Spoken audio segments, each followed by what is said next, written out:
Mandrake Society Radio.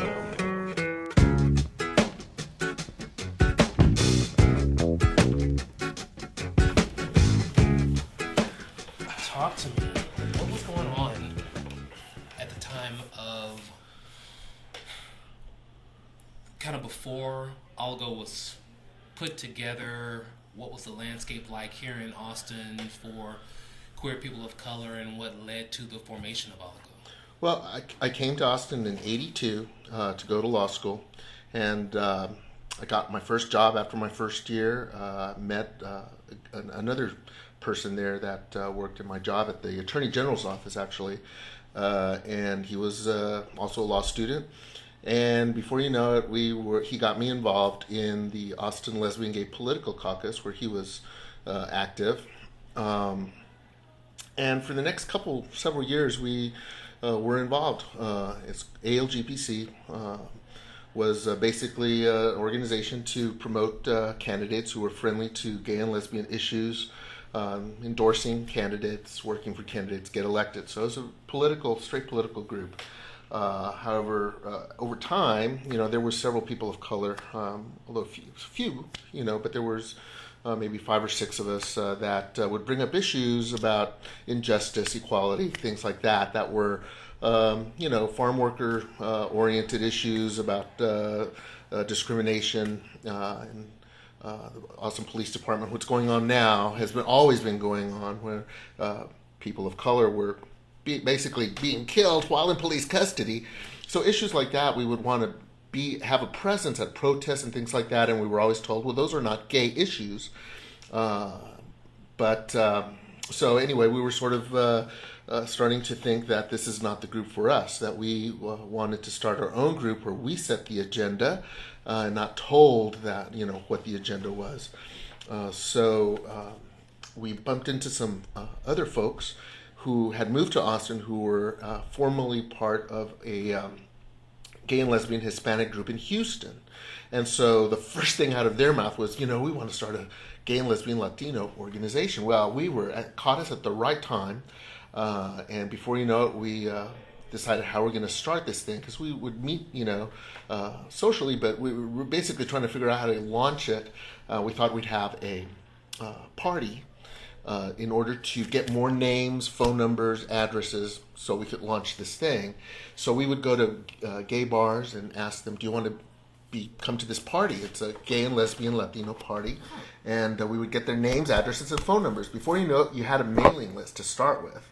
So we had our first party, basically on Dia de la Raza, which is Columbus Day, the day when the races came together from Europe and the indigenous races here, and sort of started our culture, which we call mestizo culture, which were a mix of indigenous and European cultures. But it's Dia de la Raza, Day of the Races.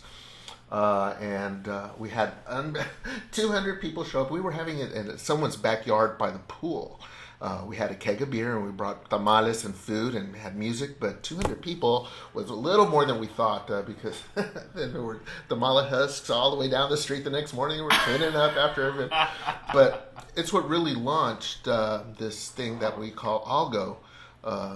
And we were very happy to have that turnout. Well, over the years, we've accomplished quite a bit. We have a rich history of advocacy in the state of Texas.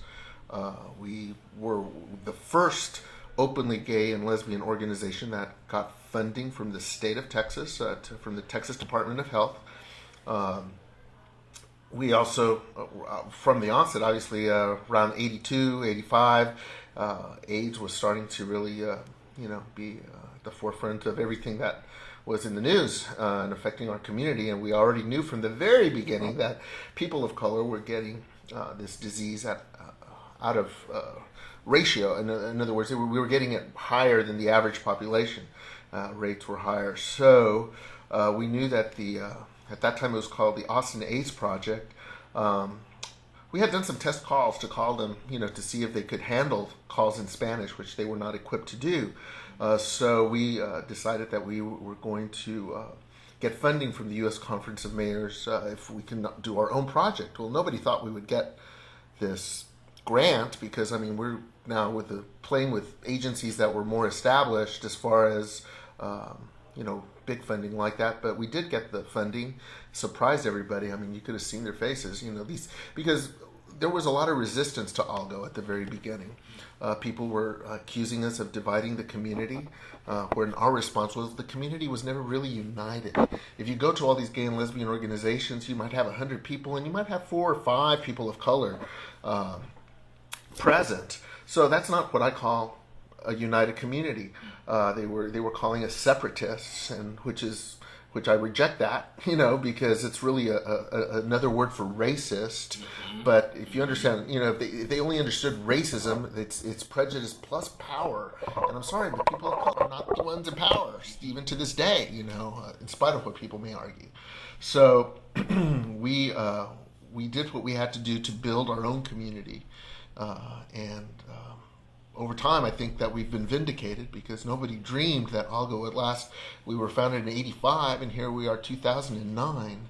I never dreamed that it would still be going, but obviously there's a need, and there's people who feel that these are important things, because if we don't speak out for ourselves, believe me, you put our issues in the hands of someone else, they're not gonna advocate the way we would advocate for ourselves. So I'm all about self-empowerment, and trying to share in each other's cultures, because now we are a multicultural organization. There was once an organization called Ebony Connection that we would coalesce with around issues that were of interest. And when they had administrative challenges, that because I guess they had the challenges of trying to find adequate resources. I mean, all our communities have less resources. Believe me, it's hard to run organizations that on a shoestring budget. It's always a challenge. True. Well, we've always had that issue, and we may always have it, but we're creative, and so we invited the Ebony Connection to make community with us, and over time we've allgo has become basically a more multicultural group, and which is not something that I envisioned, but I'm not in the leadership anymore. I'm just supportive, of course, but that is where allgo is today. But we do have quite a bit of accomplishments over time. I've testified for committee hearings at the Capitol. The Texas Department of Health was trying to defund us after a while, because there was a law that said gay and lesbian activity or sex was illegal activity at one time, if we all recall. So the question was, do we fund an organization that is promoting illegal activity? So we had our lawyers lined up, ready to take it on, but the Attorney General at that time, Jim Maddox, was the Attorney General. He set out an opinion stating that we indeed were entitled to this funding, and that those issues were just not applicable, which, we made history. We were one of the few in the country that were funded by their state Department of Health to do really critical work that I think we did a great job. So that's where we are, that's where we were, and those are some of the stories. There's many, many more stories. This has always been an organization that is made up of a lot of individuals. It's something that when you work with other people towards the same goal, you can accomplish whatever you want. And it's gratifying to see that people are still wanting things to happen. So that is a little rendition of what I think allgo was at that time, and thought I'd share those thoughts with you today.